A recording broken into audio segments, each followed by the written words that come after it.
Good morning!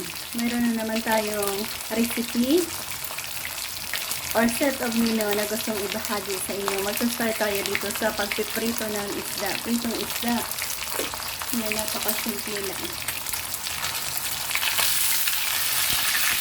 Ano-ano nga ba ang ating niluto sa araw na ito?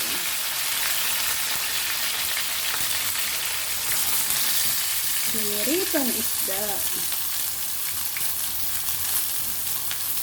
Taken kung ano pang iba ang ating mga iba't ibang luto. So yan, okay na yan. Besides sa isda, meron tayong karne ng baboy, gulay at sabaw.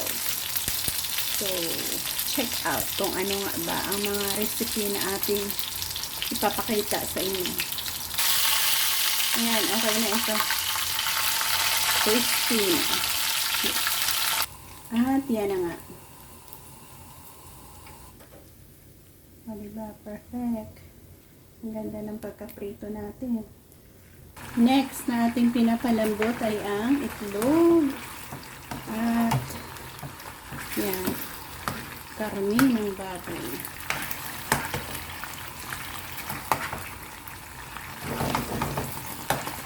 Sarap.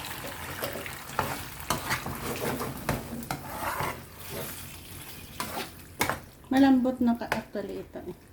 Ayan, ganyan na siya kalambot. Madami kanina itong sabang. Diba? Super lambot na.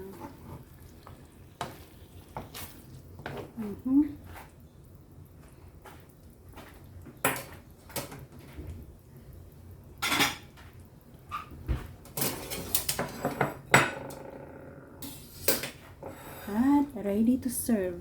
Diyan natin ilagay. Easy lang na.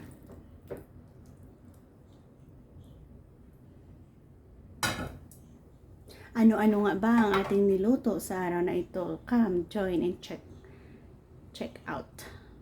So, pokhomba.